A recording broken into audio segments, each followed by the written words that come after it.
Bueno, pues ahora sí. Bienvenidos a todos y a todas. Yo voy a hablar con Elena, pero por supuesto es para que vosotros preguntéis o comentéis con ella todo lo que queráis. Cuando queráis hablar con ella, me hacéis un gesto, yo os doy paso y le preguntáis o le decís lo que sea. Sabéis que esta película es una película que recibió la mención especial en la sección Zabaltegui de San Sebastián. Antes hablábamos que había estado por muchos otros festivales. Habéis podido comprobar que no es una película convencional, lo cual se agradece mucho. Y bueno, pues vamos a empezar un poco hablando de la deconstrucción de la historia oficial, ¿no? De la relectura de los mitos que se hacen a través de la historia, que supongo que es uno de los objetivos que tiene la película. Pues sí, la verdad que bueno, cuando empezamos un poco a idear toda esta película que acabáis de ver, pues sí que uno de los objetivos era sobre todo repensar en muchos de esos mitos, ¿no? Y esas realmente casi leyendas, ¿no? Podríamos decir, que poco a poco han ido como conformando este imaginario colectivo que todas y todos albergamos, ¿no?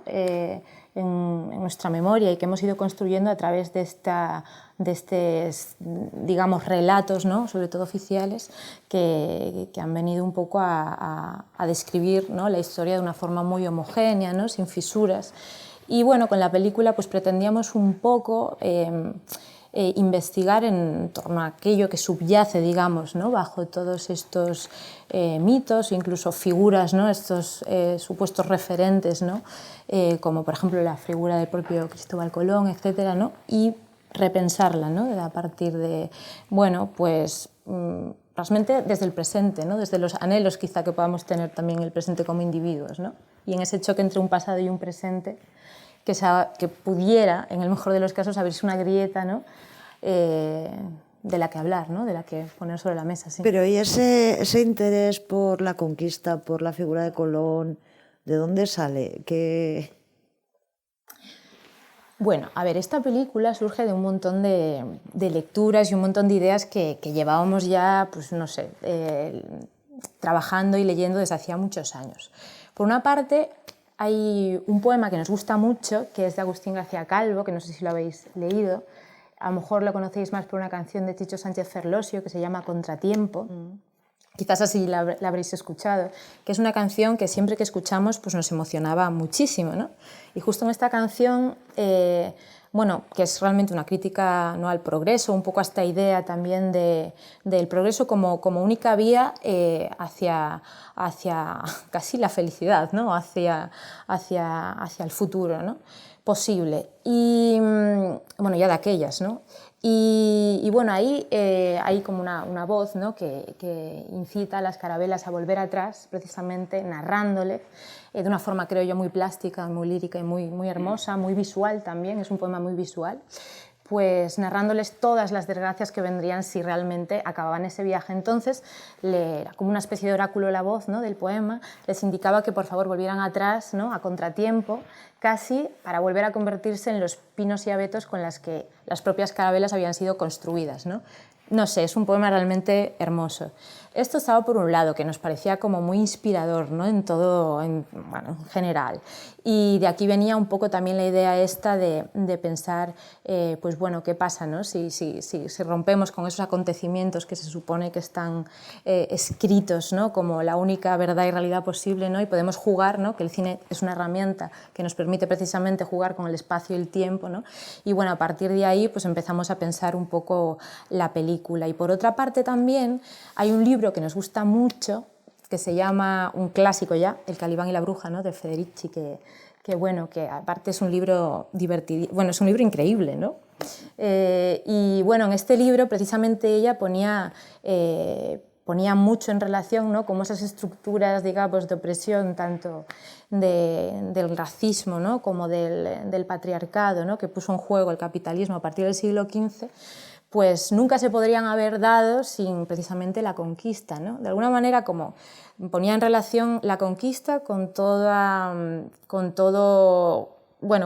esa, digamos, control y sí, sobre el cuerpo de las mujeres que hubo en la misma época, ¿no? Entonces nos parecía como súper interesante también tratar a través de la ficción, poner en juego estas ideas que a lo mejor vienen de textos más ensayísticos, a lo mejor, o de textos, no sé, ideas que realmente nos emocionan, ¿no? Poder pasarlas a jugar con ellas en la ficción y ver qué pasa con eso. Pero luego también hay en la película una cosa que es muy vuelta a las raíces, que es esa parada que hizo Colón en Canarias, de lo que Sí, sí. se sabe poquísimo, ¿no? Y Sí. supongo que también hay un poco de intención ahí, ¿no? Quiero decir, no, más allá de que Samuel Delgado sea canario, me imagino que ahí hay otra intención, ¿no? Sí, bueno, aquí una cosa que es como un él... experimento de lo que va a pasar en el mundo, ¿no? Lo que pasa Bueno, en Canarias. Canarias es que realmente es como un sitio súper interesante, porque a nivel geopolítico siempre ha sido como lo previo a, ¿no? A esa escala, al Nuevo Mundo. Siempre, de hecho, los aviones cuando pasan, me enteré el otro día, que hay muchísimo tráfico de aviones encima de las Islas Canarias, es porque siguen todavía esa ruta los aviones, ¿no? Entonces, supuestamente hay dos hechos que son más históricos, que son, bueno, el hecho de que sí que Cristóbal arribó ahí y pudieron escaparse ahí estos personajes que eran precisamente muchos presos, ¿no? Que realmente habían conmutado sus penas por meterse, ¿no? En este barco. Eso sí es real, por ejemplo, que sucedía de aquellas. Y también, por ejemplo, el tema de la explosión del volcán, ¿no? En sus diarios Colón sí que habla de que vio explosionar un volcán, que en este caso sería otro. Estas grabaciones son del Teneguía, que fue la explosión previa a la que hubo ahora en La Palma, la última, la previa. Sí. Unas grabaciones en Super 8. Y bueno, sus diarios sí que relata esto, que sería, pero esta hubiera sido una que sucedió en Tenerife, en el sur. Pero bueno, siempre es lo que hablábamos antes, que a nosotros nos gusta como mucho investigar, ¿no? Tener como mucho callo de investigar, ¿no? La historia que sucedió, ¿no? Digamos, esta historia quizá más oficial y demás, pero luego tampoco pillarnos los dedos con ella, sino poder imaginar también y de alguna manera trastocarla, ¿no? En función también de la historia que queremos contar y demás. Porque vosotros, con todo ese material que tenéis investigado y con toda la idea que tenéis, supongo que tenéis ya un proyecto de narración visual para la película. ¿Trabajáis de una manera convencional, con un guión? Sí, sí. ¿No hay nada improvisado por parte de...? Nosotros también, bueno, es que nosotros en realidad venimos del guión, porque es, bueno, de máster de guión, vamos, de guión, sí, más de la parte escrita, ¿no? Entonces, realmente hasta nuestras películas que puedan parecer más experimentales, siempre nos gusta mucho escribirlas previamente, incluso con encabezado. Bueno, es como una cosa de oficio, a nosotros nos ayuda mucho simplemente a, por ejemplo, buscar la estructura, sí, necesitamos ponerlo por escrito de una forma bastante concreta. Es verdad que a la hora de la escritura, por ejemplo, esta película, habréis visto, bueno, os podéis imaginar después de haberla visto, escribimos las dos historias paralelamente, por ejemplo.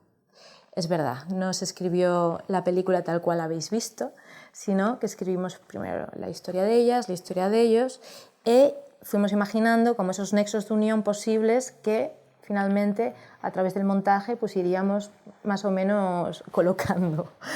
Un poco cruzando también los dedos, es verdad, para que todo funcionara, ¿no? Pero bueno, más o menos teníamos como varias estructuras de cómo podría salir esa mezcla, pero a la hora de escribir el guión sí que nos valimos mucho de escribir como historias paralelamente, eso nos ayudó un montón. O sea, que en esta película el proceso de montaje ha sido un proceso más de reescritura que en otras películas. Sí, podría decirse que sí. Y esa atmósfera tan espectral que hay en muchos momentos de la película, eso no se escribe en un guión.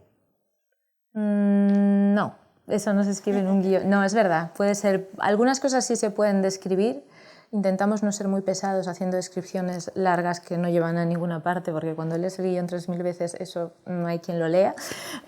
pero bueno, sí que apuntamos sobre todo pues ciertas emociones que tiene que haber, ¿no? Por ejemplo, o bueno, las atmósferas, si hace falta, por ejemplo, que sea, por ejemplo, cuando aparecen las figuras de los hombres, que ya, por ejemplo, esa técnica que utilizamos al rodarlas ya la habíamos usado, ¿no? En otras películas, entonces sabíamos más o menos qué estética iba a dar, ¿no?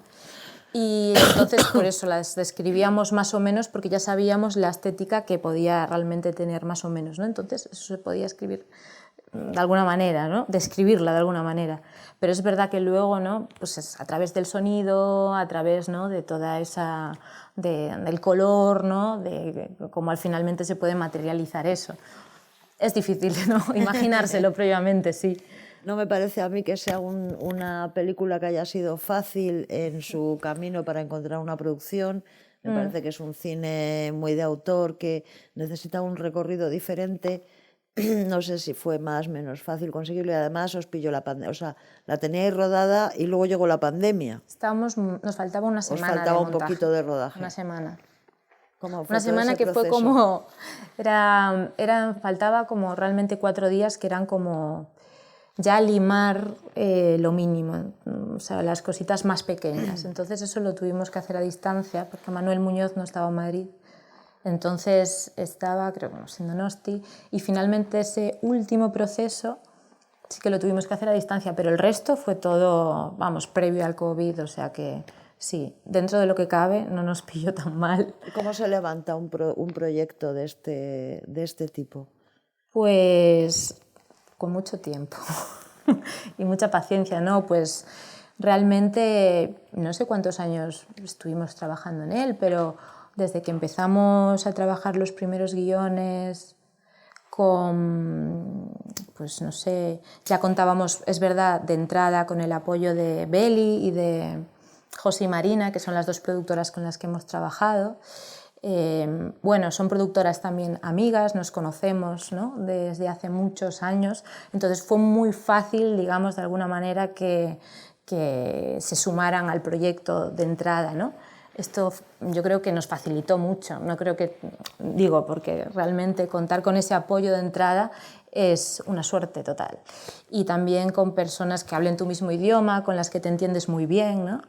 Entonces, de entrada, pues ir poco a poco, ¿no? Con los fondos, cada uno, ¿no? Canarias, Galicia, y luego ya, ¿no? Los fondos del ICA, y realmente fue una película que dentro de que fueron muchos años, salió su recorrido, digamos, tampoco se alargó mucho. A mí me gustaría que nos contaras un poco, porque en ese proceso o en esa relectura de la historia oficial hay algunos puntos clave en la película, ¿no? Por ejemplo, el conquistador, que pasa a ser casi un perseguidor más que un conquistador, o la figura de la mujer bruja, ¿no? De la bruja, de la sanadora. O sea, que habéis ido a por unas figuras o a por unos mitos creados en la historia muy concretos. ¿Por qué os interesaban especialmente esos? Pues sí. Los que más perduran, porque no sé. Sí, o sea, sí es verdad que la peli sobre todo se basa en un poco ver lo que subyace detrás de estas 2 pilares, un poco que son estos mitos de conquista, que de hecho en Canarias, bueno, los relatos más bien de conquista, que en Canarias hay un montón realmente, y también todo el tema de la caza de brujas, que no sé si se me fue, que nos interesaba mucho estructuralmente, precisamente por lo que te comentaba antes, que sí es verdad que esto nos basamos mucho en buscar esta estructura gracias a esta lectura de Federici, ¿no? Que hablaba cómo la caza de brujas, digamos, en Europa, ¿no? O todo ese parón que hubo de todos esos movimientos, por ejemplo, que estaban contra de los cercamientos, por ejemplo, de la tierra, o bueno, mismamente los movimientos heréticos que empezaban a surgir, las revueltas campesinas más bien por toda Europa, ¿no?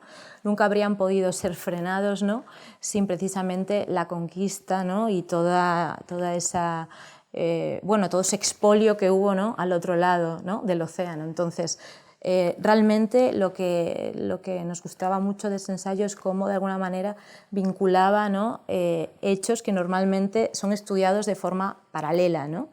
Nunca, ¿no? De una forma que estuvieran, cómo se entrecruzan, digamos, las diferentes opresiones y resistencias, ¿no? A lo largo de una misma época, ¿no? Y nos parecía como que englobaba muy bien un poco, ¿no? Que podía englobar muy bien también estos dos temas, o podía de alguna manera hablar muy bien de esa fecha que parte de la película, que es como 1492, que también es una fecha, digamos, como muy, bueno, sí, muy trascendente, ¿no? Aquí. Y ese inicio de la modernidad que también se basa un poco en esos pilares, ¿no? La modernidad nunca habría podido surgir sin ese orden patriarcal y en orden colonial, ¿no? Van de la mano. Entonces nos parecía como dos elementos que tenían mucha vinculación entre sí, a pesar de no ser estudiados tan, ¿no? Conjuntamente. Sí, de una manera... Sí. La verdad es que en la película son dos temas completamente diferentes. Una parte lo de las mujeres y la bruja, que se ve al final, vamos. Y luego el tema de los navegantes. ¿Cómo se os ocurrió mezclar ambas cosas? Porque yo la verdad es que no veo una unión muy clara en esos dos temas. Se podían haber hecho dos películas claramente separadas, desde mi punto de vista. Bueno, a mí, claro, una de las cosas que más nos costó de la película, quizás para ti no funcionó para nada, pero precisamente fue, ¿no? A través del montaje, en ir de alguna manera generando analogías de una forma a lo mejor más lírica o más poética y de alguna forma más directa también, como por ejemplo con el relato, ¿no? Que le hace cuando está con la sanadora, ¿no? Que habla un poco de estos hombres, ¿no? que tuvieron que, bueno, de alguna manera intentamos hilar, ¿no? A través de eso de una forma más directa y por otra de una forma más, sí, como una especie de espejo, ¿no? Entre las dos historias, porque una de las cosas que también nos interesaba mucho era hablar precisamente de estas historias de las mujeres, ¿no? Que se quedaban de alguna manera, ¿no? Bueno, esa historia que nunca se cuenta, ¿no? En los libros de historia, que son las que se quedan o los que se quedan, ¿no? Mientras los hombres, ¿no? Los conquistadores se van o a hacer la guerra o a hacer la conquista, ¿no? ¿Qué pasa con toda esa otra parte, ¿no? Y de alguna manera, hay un libro muy bonito de Margarituras que se llama La vida material, que ahonda mucho en este tema, habla sobre todo en la época de las cruzadas, ¿no? Y en la época de las cruzadas habla de bueno, como muchas mujeres, ¿no? Se quedaban aisladas en sus casas y de alguna manera empezaban a hablar con la naturaleza, empezaban a hablar, a conocer mucho mejor su entorno, a tener un control mucho más concreto, ¿no? De su entorno mientras, bueno, estaban, ¿no? Los hombres lejos. Y cuando volvían, ¿no? De alguna manera era la mirada que traían de vuelta las que las convertían en brujas, ¿no? Y sobre todo el interés en esta parte, ¿no? Que nunca se cuenta, que es precisamente, ¿no? Se cuenta la épica, pero nunca se cuenta este relato épico de los conquistadores, pero nunca se cuenta la historia de, pues mira, la historia de estos marineros que nunca se hubiera contado, ¿no? Que realmente son desertores, y la historia también de estas mujeres, ¿no? que realmente pues, nunca suele, ni siquiera hay investigaciones casi, no solo a través de la memoria oral casi, ¿no? Tenemos los relatos, ¿no? Bueno, sí, de nuestra memoria, ¿no? Como mujeres, vaya. Es básicamente oral. Creo que tenéis, o sea, tanto los que habéis hecho la película, tenéis una película distinta de la que vemos los que vemos por primera vez la película, ¿no? Porque hay un trasfondo que tú has puesto con todas las lecturas de no sé qué, tal, que no, que claro, tú ves la película y eso no sale. Te lo tienes que... Claro, porque sí nunca va a salir. Pero el que lo ve, no. Pero no hay ningún interés en todo esto que yo cuento, hacer una película, vamos, sobre esto que yo cuento, ni sentar cátedra sobre estas ideas, sino que yo estoy hablando de las ideas que a nosotros nos inspiraron para hacer la película, que no tiene nada que ver con una explicación de la película, por decirlo así, ¿no? Claro, claro. Se me ocurren muchas cosas. Por ejemplo, ¿qué mitos queréis deshacer con esta película respecto al tema de América? ¿Qué mitos? Y en base a esos, a ver, ¿qué mitos? Es una conquista, porque también hay una norma que dice que es el descubrimiento, no la conquista, ¿eh? Porque allí no solo se hizo expolio, que has citado tú antes, sino que se hizo aportación cultural, etcétera, etcétera. O sea que es que también esos mitos, ponerlos solo en negativo y no en positivo, pues no me parece bien. Una opinión, ¿no? Bueno, sí, a mí me gusta más la historia de cuenta Gassel siempre de cómo, bueno, el mito de la modernidad parte de esta fecha de 1492 precisamente con este mito del descubrimiento que él llama el mito que realmente más que de descubrimiento es encubrimiento, ¿no? El encubrimiento de toda una cultura, de toda una forma de hacer, de toda una forma de pensar que llegó con la conquista, ¿no? Entonces, porque descubrimiento no hicimos ninguno, que eso existía desde hacía un montón, ¿no? Quiero decir, partiendo de algo del vocabulario, ¿no? Simplemente utilizar ese término de descubrir es violento, ¿no? Y puede ser doloroso para mucha gente porque realmente nada se descubrió. De hecho, hasta Colón tenía, si llegó ahí fue porque tenía sus mapas y sus historias, más o menos sabía llegar ahí. Se basan en descubrimientos que existían ya, pero hay descubrimiento, es decir, yo esas palabras que utilizáis no estoy de acuerdo, pero bueno. Pero está bien. No, yo digo, no sé, yo estoy hablando de la película. Bueno, es una película, yo creo que tiene una intención de sugerir también, ¿no? Me Sí, parece no, que no es una película que imponga nada, sino que sugiere y está bien. Aquí hay otra pregunta. Yo tengo una pregunta un poco sobre vuestro trabajo como... Es cine de autor, pero en realidad sois autores, sois dos autores, ¿no?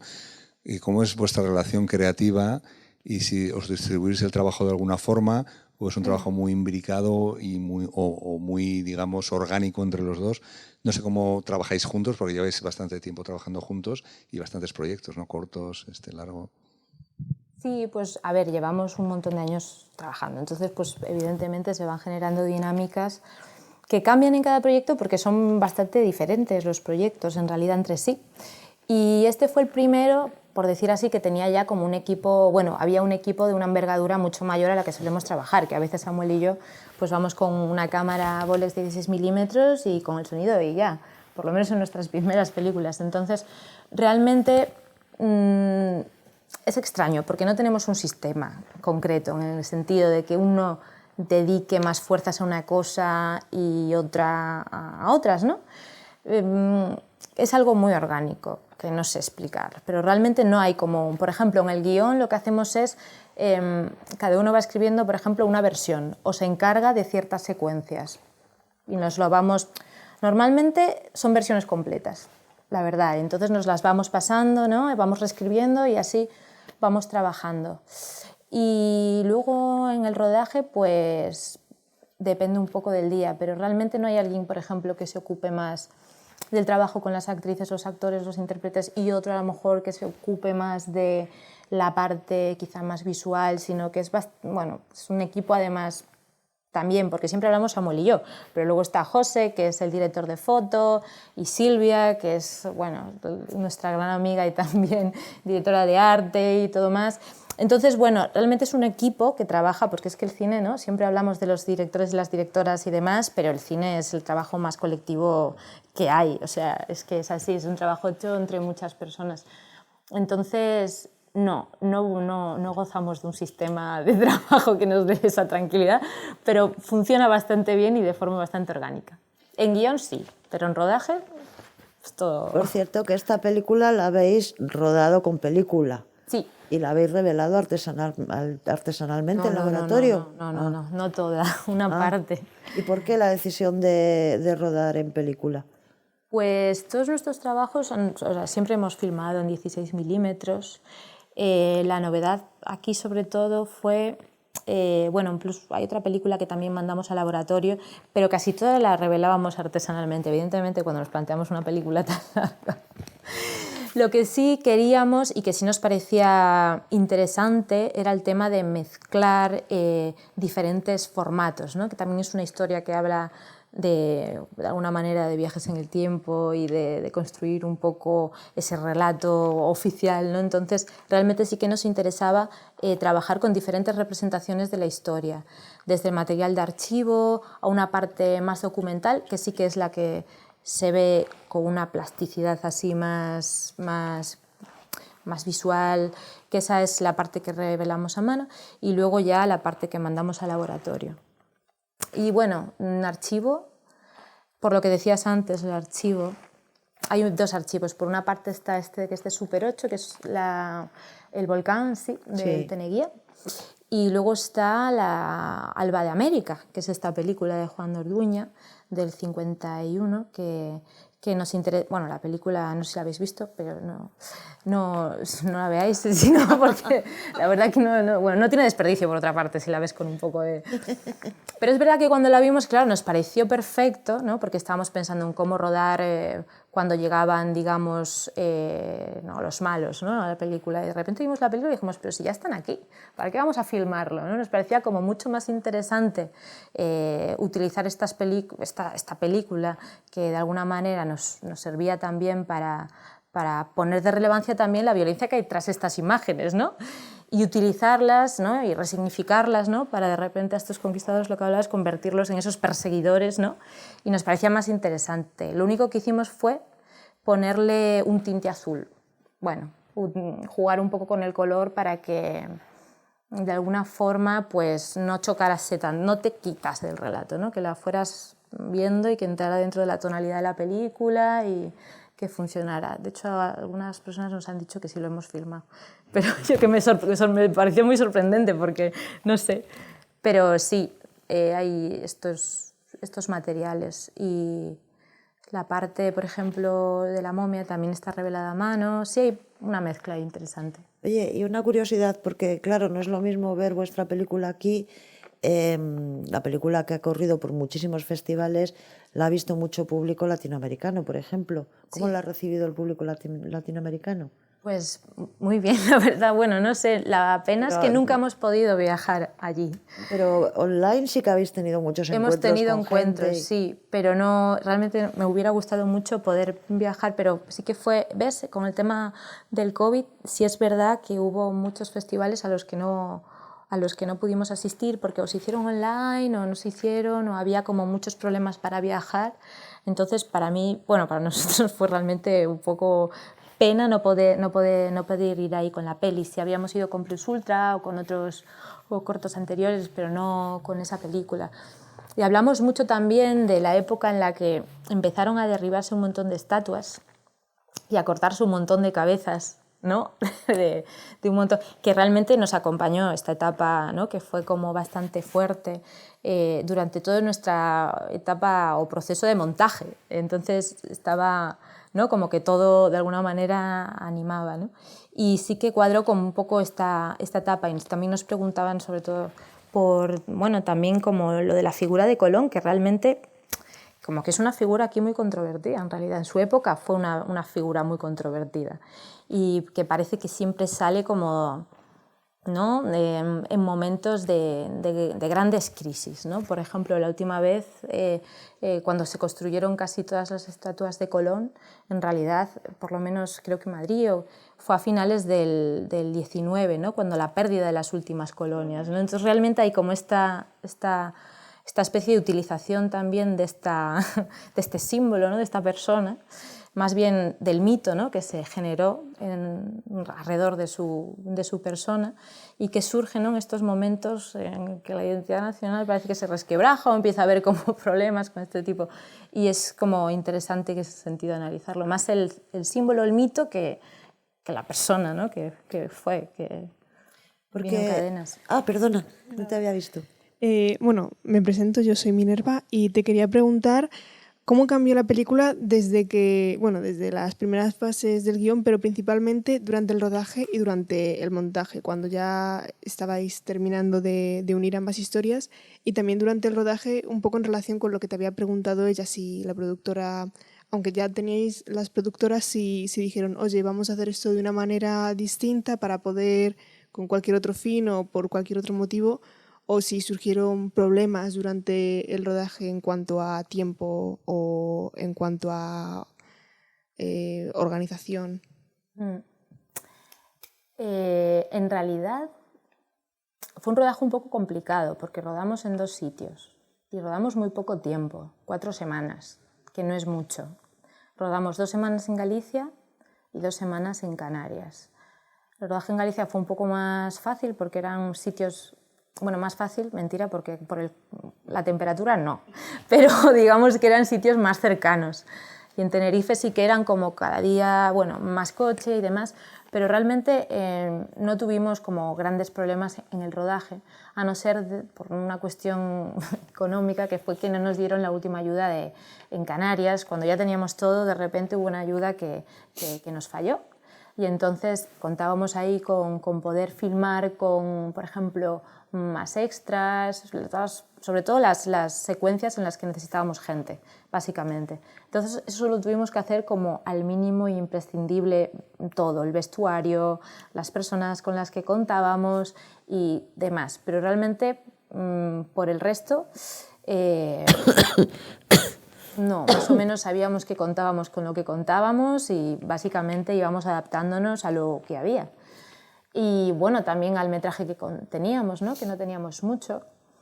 Claro, al rodar con fílmico al final pues tienes como ciertas limitaciones que por una parte también a nosotros siempre nos han ayudado mucho, por otra parte nos gusta mucho trabajar con fílmico porque te limita, pero al mismo tiempo esa limitación, ¿no? Genera muchas veces que tengamos que pensar mucho en cómo solucionar cosas, cómo no cambiar de repente algo que no está funcionando porque bueno, puedes filmar solo 10 minutos y solo tienes esos 10 minutos, bueno. En cualquier caso, no tuvimos mayores problemas en ese sentido. Y después, que me habías preguntado algo del rodaje. No, del montaje. Y del montaje. Sí cambió mucho la película desde la idea inicial hasta... Sí que cambió. O sea, realmente, hombre, para rodar sí que es lo que os hablábamos. Como filmamos en dos espacios diferentes también, pues teníamos como el guión para Galicia y el guión para Tenerife. Y después, en montaje, realmente tuvimos un primer corte relativamente rápido, curiosamente, extrañamente rápido. Pensamos que íbamos a tardar bastante más en tener como un primer corte largo y a partir de ahí ya estuvimos trabajando un montón de meses. Pero por decir así, la estructura inicial con la que trabajamos siempre se basó más o menos en ir de una historia a otra de forma más bien por bloques, ¿no? Nunca fue como bueno, muy intrincada, digamos, nunca fue un pimponeo, sino que siempre fue más ver qué poner primero, qué poner después, jugar con grandes bloques narrativos, ¿no? Que facilita siempre un poco la cosa, digamos. Pero ahí un poco el trabajo fue más de eso y sí, realmente cambió bastante, sí, en el montaje sobre todo. Sí. Hola, bueno, felicidades lo primero y quería preguntarte un poco en relación a si supone un impedimento de cara a buscar producción, en este caso el idioma, el gallego. Yo barro un poco hacia casa, no soy gallego, soy vasco, y sí que estoy viendo que se han hecho muchos avances en ese sentido en cuanto a sacar proyectos de largometraje, de cortometraje, de todo tipo. En este caso en euskera, ¿no? Hemos tenido Ane, Aquelarre, Irati recientemente y ahora con el gallego pues tenemos, bueno, parcialmente Asbestas, ¿no? Matria y bueno, pues esta obra está en gallego. No sé si supuso un problema o supuso algo positivo, no sé. ¿Cómo fue para la producción? Pues realmente siempre planteamos hacerlo en gallego. Entonces nunca hubo como una discusión previa de eso. Siempre el proyecto siempre lo íbamos a rodar en Galicia, iba a ser en gallego y realmente que yo fue valorado casi positivamente, no lo sé. Pero sí, o sea, no hubo como un cuestionamiento de eso, por decirlo de alguna manera. Entonces, en ese sentido, bien. Y no sé, yo creo que ahora más que nada es como que se está viendo que lo extraño también es que las películas sean en castellano, todas, digamos, ¿no? Lo raro es eso, o la falta de acento, ¿no? De cualquier tipo de discrepancia, ¿no? Con esta excusa de que no se entiende, ¿no? Que es como absurda, porque al final dejas de poder estar escuchando, ¿no? Un montón de formas de hablar y de hacer que son súper interesantes y son las que deberíamos más diverso. intentar. A mí claro. Me parece algo positivo, claro. Sí. Aunque tengas que subtitularlo, ¿no? Pero por lo menos no.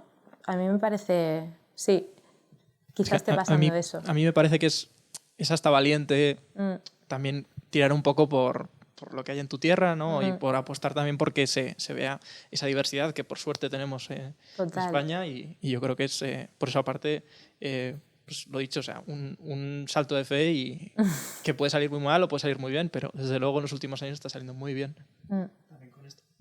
También lo que buscamos mucho, por ejemplo, con las actrices y los actores de allí, era que buscar, bueno, que tuvieran como un gallego hermoso, ¿no? Realmente, que fueran, bueno, que se nota, ¿no? Cuando hay alguien que habla gallego de toda la vida, de repente yo soy de Santiago y tengo un gallego pues con un acento mucho más neutro, y sobre todo nos interesaba que adaptaran el diálogo a su forma de hablar, a su fala, ¿no?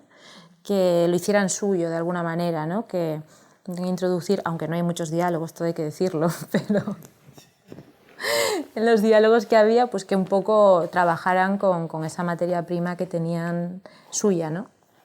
Y eso sí que nos pareció también importante. Y luego Pantaleón, que es el que corta la cabeza de Colón, pues también ese acento canario que tampoco se escucha mucho. O sea, es como algo, ¿no? Que en las escuelas de interpretación lo que hacen es intentar que no tengas ese acento, ¿no? Quitarlo. Y bueno, es algo a día de hoy todavía en los telediarios, bueno, cuesta casi encontrar un acento que no sea el neutro. Entonces, sí, yo también espero que sí. Hola. Nada, me ha encantado desde el primer momento. Creo que es una peli que te hace sentir, al menos en lo personal. Estuve todo el tiempo súper atenta y te hace pensar, reflexionar, y es algo que se aprecia mucho en el cine. Así que nada, enhorabuena por eso. Y en lo que dices del tema actoral, justo yo tenía la curiosidad de cómo ha sido todo este proceso de selección de los actores. Si tú estuviste directamente involucrada y si nos puedes contar un poco cómo fue eso, si ya tenían un poco visualizado el proceso de casting y qué tipo de pruebas se le hizo, porque justamente a lo que tú decías, no hay mucho diálogo, que no es, me imagino, la típica prueba de un actor cuando tiene que interpretar una escena. Entonces, ¿qué tipo de pruebas se hicieron para seleccionar a los actores? Pues la verdad que el casting tuvimos la suerte de que no duró mucho y tuvimos la suerte de encontrar milagrosamente a personas que de alguna manera tenían una presencia que nos seducían de alguna manera. De hecho, intentamos hacer el casting en un momento en el que el guión no estaba cerrado, que realmente no estuvo cerrado hasta que acabamos de filmar, ¿no? Pero bueno, que nos ayudase también de alguna manera conocer a las personas que iban a interpretar los papeles, a construir incluso los propios personajes, ¿no? De alguna manera, Joan, que es el que interpreta al personaje más joven de ellos, el personaje bebe mucho de cómo él se mueve, ¿no? De cómo, bueno, sí, de cómo habla.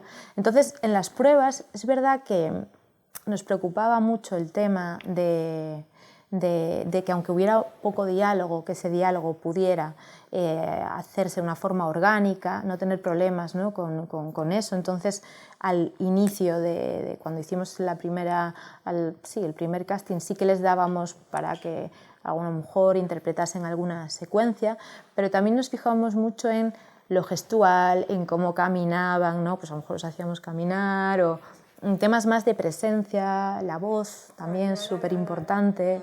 Poco diálogo, la expresión corporal cuenta muchísimo, sí. porque si no, no te da esa calidad de interpretación. Total, pero yo creo que era como más una inseguridad que teníamos de, como no habíamos trabajado con actores y actrices antes, pues también, ¿no? Nos focalizábamos quizá en que, bueno, las pocas partes que yo también, ¿no? Curarnos un poco en eso. Pero realmente sí, era como un ensayo también muy físico. Por ejemplo, Nuria, cuando esto sí que no lo teníamos en la película, pero en principio iba a llevar el cuerpo de su hermana encima mucho más tiempo. O sea, sí que había como partes un poco más físicas, ¿no? que sí que trabajamos con ellos. Luego, algo interesante en las dos partes. En la parte de las mujeres es que las actrices son abuela y nieta. Entonces, a partir de Nuria, que es la única, bueno, de todo el elenco, digamos que es la única persona que ya sabíamos que iba a ser. La habíamos visto en otra película, en Longa Noite, y ya nos pusimos en contacto con ella porque nos gustaba, ¿no? Y ella sugirió que su abuela quizás podría ser ese personaje cuando le llegó el guión. Ella quería trabajar con su abuela en una película pequeñita que estaba haciendo y bueno, no sé, como que nos pareció muy buena idea probar, ¿no? Entonces también decidimos trabajar con algo que está muy presente en la película, que es con la falta de memoria, ¿no? ella estaba empezando a perder ahora la memoria y le costaba mucho memorizar textos. Entonces también decidimos de alguna manera trabajar precisamente con esta misma carencia, entre comillas, ¿no?, que nos podría dar, y trabajar con ello en esta secuencia importante que es cuando se encuentra, ¿no?, la sanadora con Nuria, ¿no?, con Beatriz. Y en la parte, y esto fue interesante, digamos, trabajar con ellas dos, ¿no?, que se ayudaban mutuamente mucho también, porque al final, y en la parte de ellos también lo que hicimos fue trabajar sobre todo con Joan y Valentín, que era la parte gallega, mucho, y luego con Pantaleón, que es el actor canario, por otra banda, y juntarlos directamente en el rodaje. Entonces, de alguna manera, ellas se iban creando como una especie de alianza, ¿no?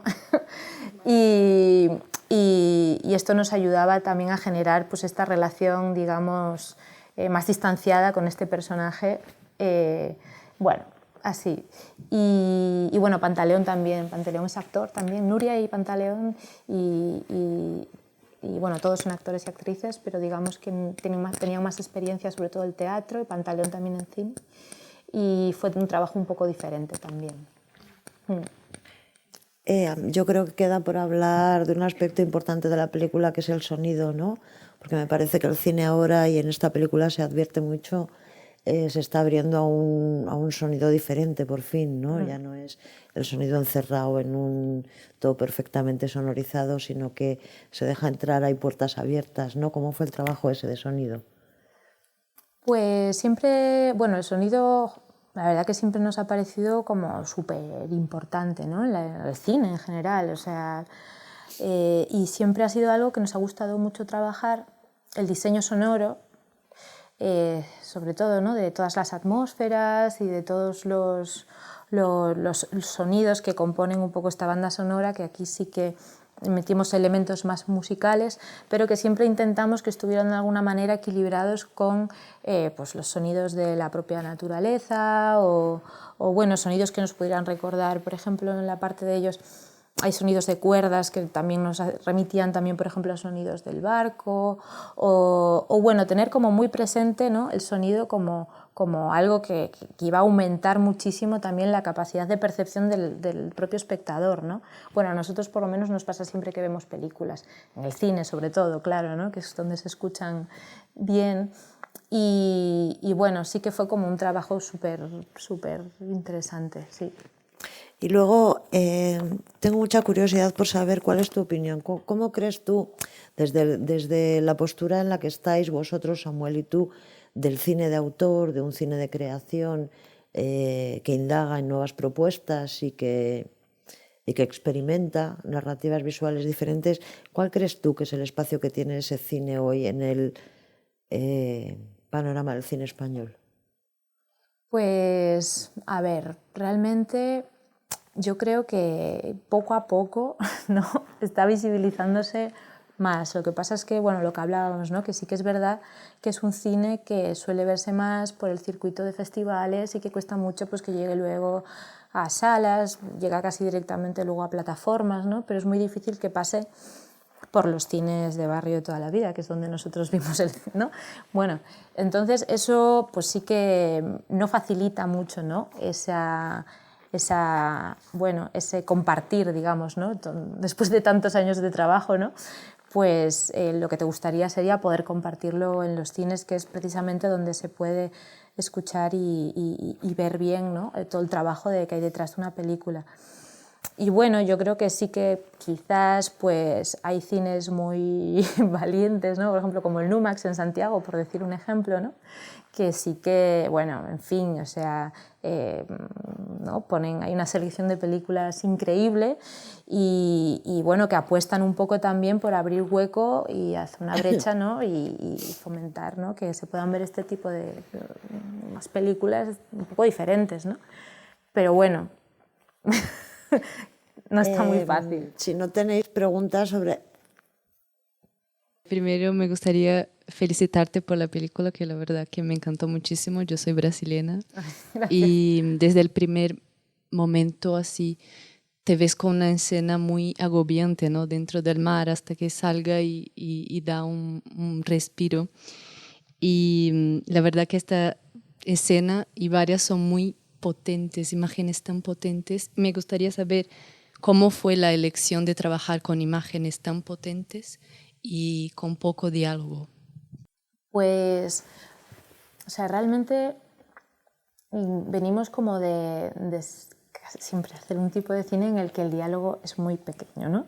Entonces realmente uno de los retos también era incluir escenas con más diálogos y en el guión había bastantes más que fuimos recortando cuando fuimos trabajando con los actores, fuimos viendo los espacios y también fuimos viendo que quizás podrían transmitirse muchas de las emociones o de las ideas de las que queríamos hablar, quizás no tanto a través del diálogo, sino más a través pues, de esas sensaciones que podíamos generar, ¿no? A través del sonido, de la imagen, de los colores, ¿no?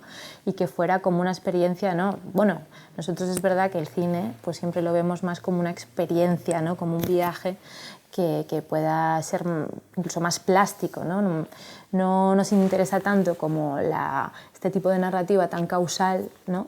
Sino más que eso, pues una narrativa más abierta, ¿no? que dé pie a la duda, ¿no? Al cuestionamiento sobre los temas que se están exponiendo ahí, ¿no? Entonces, bueno, realmente para nosotros fue muy orgánico realmente ir eliminando cada vez más diálogos, ¿no? Y buscando otras alternativas que nos parecían realmente más evocadoras, ¿no? E interesantes, sí. Y yo tengo curiosidad, la primera escena, ¿cómo la habéis rodado? Como la escena bajo del mar. Pues fue la última escena que rodamos, en todo el rodaje fue el último día, y la filmamos, buscamos 1000 sitios, la íbamos a hacer en el mar, luego fue imposible porque el mar estaba súper contaminado, lleno de plásticos, bueno, aparte que era más complicado el rodaje en sí, pero este problema no lo habíamos pensado antes, ¿no? Y finalmente encontramos una piscina en Tenerife que, bueno, pues como veis, pues que el suelo pues era como volcánico y que no habían trastocado nada, y entonces la filmamos ahí con un equipo que se filmó en digital, es la única parte que está filmada en digital, y luego se hizo un kinescopado y se refilmó en 16, toda esta parte submarina del inicio, y se agregó, así que bueno, es como la parte que filmó un equipo externo, que fue un poco complicado, porque bueno, normalmente el equipo que vino manejaba unas estéticas un poco más rápidas, ¿no? Y era como, no, tienes que mantenerte muy parado, o sea, ese rodaje fue complicado, quería decirlo, ¿no? Mantenerte muy parado sobre ese mismo objeto. Entonces ya de repente estaba haciendo el plano tenía la duración perfecta, empezaba a ser largo y de repente la cámara se movía. Y claro, a veces la comunicación debajo del agua funcionaba, a veces no. Entonces digamos que fue esa parte complicada. Y luego había algún actor que no le gusta nada el agua. Entonces, entre una cosa y otra fue algo así un poco... Pero bueno, era el último día ya y salió todo bastante bien, pero sí, fue una piscina en realidad y en un trampolín y... Pero tan contaminado estaba el mar que no se podía... Justo donde nosotros queríamos, pues, bueno, una parte del mar, una parte que era como propicia para poder filmar esto, que era como muy calmo, claro, porque tú no puedes filmar en cualquier sitio, que tenía como como un puerto, como un puerto muy largo, de alguna manera, sí, no era casi una laguna, pero sí que estaba como dentro de lo que es Canarias, el mar en esa zona, un poco calmo y había como mucha parte en la que no era muy profunda. También, que de repente, ¿no? Y sí, y también estaba bastante contaminada esa zona, concretamente. Pero bueno, más allá de eso era muy complicado filmar ahí. Estoy muy contenta de haber encontrado esta otra opción de la piscina. Sí, ¿Quieres preguntar más cosas? Piscina natural. No, yo quería decir que si ya habéis preguntado todo lo que queríais sobre la película, a mí me gustaría que Elena nos contara un poco el proyecto nuevo sobre el que están trabajando, porque es interesantísimo. Es un nuevo proyecto que también se va a rodar en Canarias. Sí, pues ahora estamos trabajando en esta nueva película que se va a filmar, bueno, en Lanzarote y la Isla de la Graciosa, y un poco intentamos otra vez ver un poco a ver qué subyace, ¿no? Detrás de toda la historia de estas islas, y sobre todo nos estamos centrando en el tema de la esclavitud y de esas relaciones de poder que se generaron, ¿no? Durante sobre todo el siglo XVII y XVIII en ese área, que bueno, tampoco... es un poco misterio, ¿no? Hay como muchas investigaciones sobre esa época. Y bueno, realmente también estamos como muy bueno, familiarizados con esa zona, porque la abuela de Samuel es de esa zona justo de Lanzarote, y también estamos como muy empapados de los relatos orales de todas esas mujeres que tenían que trabajar, digamos, en esa zona y en un risco que hay ahí muy grande, y que todos los días tenían que subir y bajar el risco, ¿no? Cargando pues pescado, sal, todo lo que tuvieran que intercambiar, digamos, arriba, y por otras cosas, ¿no? Y entonces, bueno, un poco como estamos investigando todo ese mundo ahora para escribir. Tenemos que ir acabando. Si queréis hacer alguna pregunta, y si no, pues damos las gracias a Elena. Muchísimas gracias, interesantísimo. Nosotras. Mucha suerte con el nuevo proyecto.